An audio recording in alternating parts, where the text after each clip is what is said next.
Spike Measer here with Wayne Newton, the Midnight Idol. It's of course a pleasure to be with you for the Sinatra Celebrity Classic. Is it possible to describe in one or two words Sinatra's impact on you? Everlasting.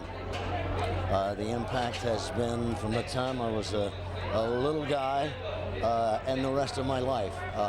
Not only the obvious thing of his being such a fantastic performer and great singer, but the way he lived his life and the things that he did and accomplished without fanfare, without wanting applause, without wanting thank yous. He was just a wonderful human being. I know that he was a philanthropist, but he wanted that kept quiet.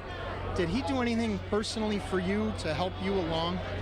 Many, many times. I don't remember ever a time since I knew him in the 30 years that we were friends that if I was going through, I was in the hospital with double pneumonia.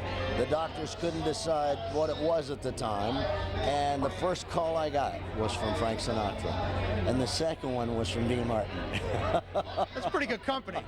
Many times he would call me and say, "Injun," which we had, favorite names for each other.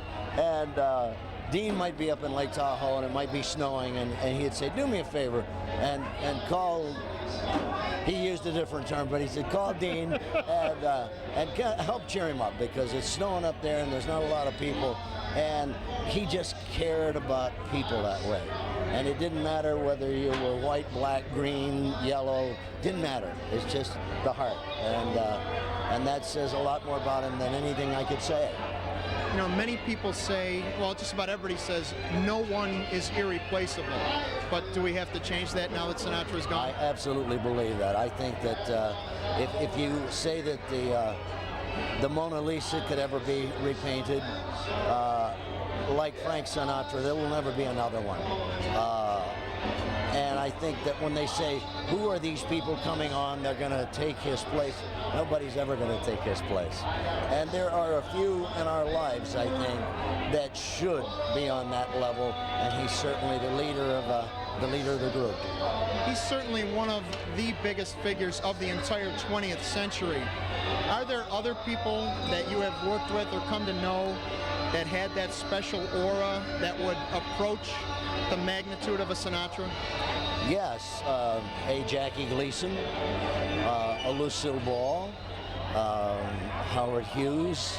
I have been Elvis Presley, Bobby Darin. I have been so very fortunate in my life that I came along at a time, and chronologically speaking, I was 2 and 3 generations, different and younger than those people, and got the chance to know them and call them friends of mine. Sammy Davis Jr., Dean Martin, on and on and on and on.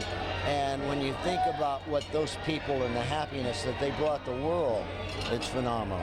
Is that the common denominator, the caring, the loving? I believe it is. I think that if I learned anything from Frank and all those people that I just mentioned, including Mr. Hope, whose birthday it is today. Yes, 95. 95, God bless him.